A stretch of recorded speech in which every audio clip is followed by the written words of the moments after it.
ॐ विश्वानि देव सवितर्दुरितानि पराशुव यद्भद्रं तन्न आशुव। जीवन में सफलता के 3 सूत्र हैं: कामना, प्रार्थना और पुरुषार्थ। पहला है कामना। जीवन के जिस क्षेत्र अथवा कार्य में आप सफलता प्राप्त करना चाहते हैं, तो उसके लिए पहली आवश्यकता है कि उसकी प्राप्ति के लिए आपके अंदर अटूट विश्वास एवं गहन कामना हो। कामना इच्छा जीवात्मा का लक्षण भी है और गुण भी। जब तक शरीर और आत्मा का संयोग है, कामना इच्छा के बिना आप स्थिर नहीं रह सकते। जब तक आप जी रहे हैं, प्रतिक्षण कुछ न कुछ सोच भी रहे हैं।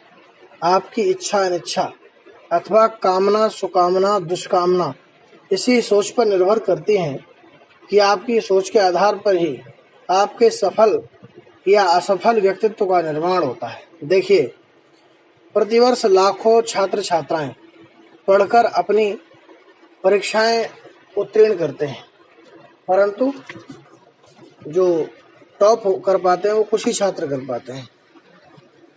इसलिए हमें जो टॉपर छात्र हैं उनके बारे में पढ़ना चाहिए। जब हम पढ़ेंगे तो पाएंगे कि उनमें से हर छात्र छात्रा ने अपना लक्ष्य निर्धारित कर रखा है। वे कुछ न कुछ बनना चाहते हैं।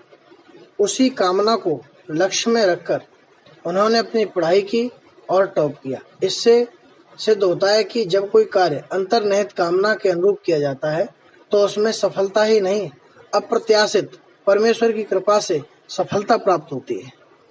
इसलिए पहले कामना या इच्छा का होना बहुत जरूरी है। अब नंबर 2 है प्रार्थना।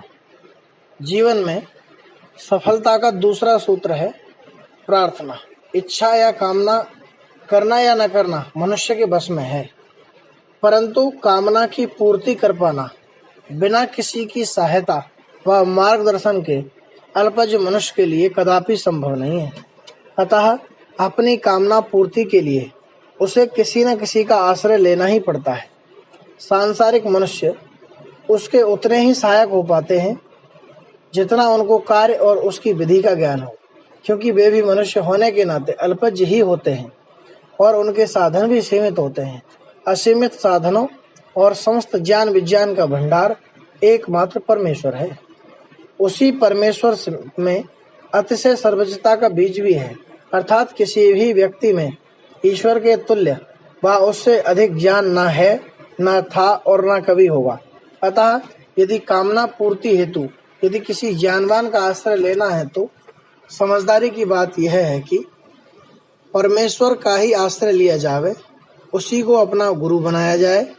किसी देवी देवता, पीर, फकीर, ज्योतिषी, तांत्रिक, सदगुरु, संत, महात्मा आदि को नहीं। वैसे भी केवल ईश्वर ही भूत, भविष्य और वर्तमान के गुरुओं का भी गुरु है, क्योंकि यह शाश्वत है, काल के द्वारा कभी नष्ट नहीं होता, अजर, अमर, अभय, नित्य और पवित्र है। महर्षि दयानंद सरस्वती आर्य समाज के दूसरे नियम में परमात्मा के विभिन्न नामों की चर्चा करते हुए लिखते हैं: ईश्वर सच्चिदानंद स्वरूप, निराकार, सर्वशक्तिमान, न्यायकारी, दयालु, अजन्मा, अनंत, निर्विकार, अनादि, अनुपम, सर्वाधार, सर्वेश्वर, सर्वव्यापक, सर्वंतर्यामी, अजर, अमर और सृष्टि करता है। उसी की उपासना प्रार्थना करनी चाहिए।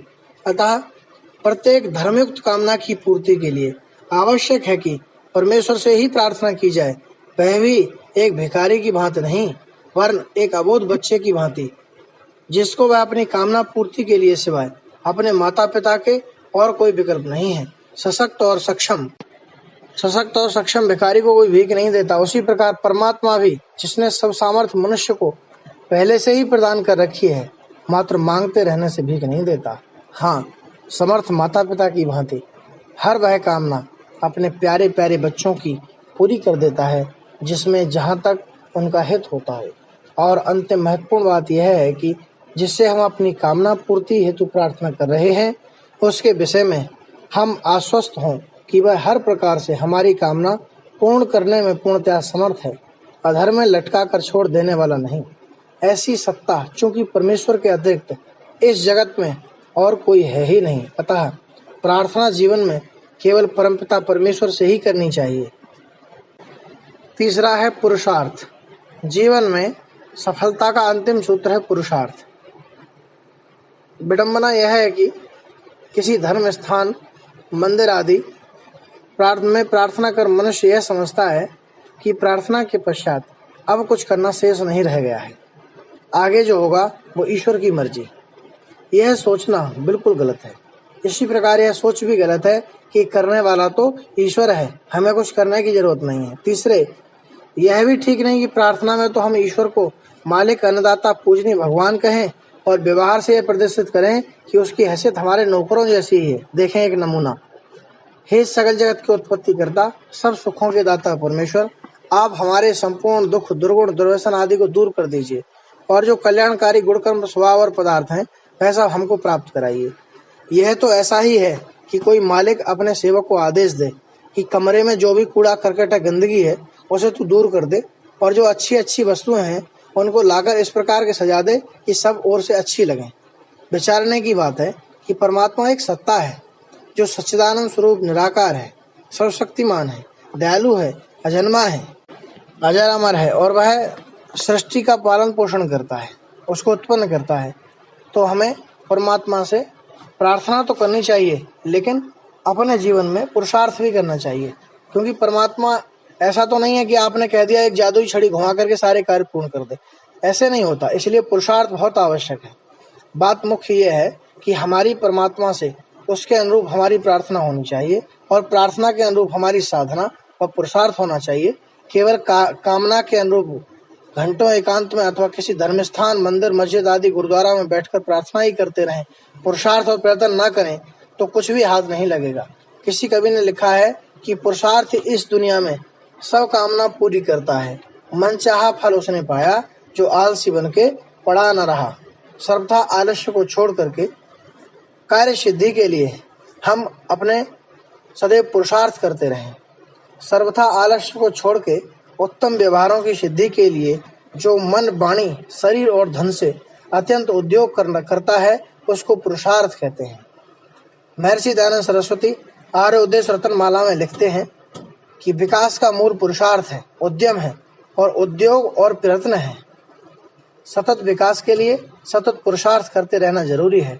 भाग्यवादी बने रहना ठीक नहीं है।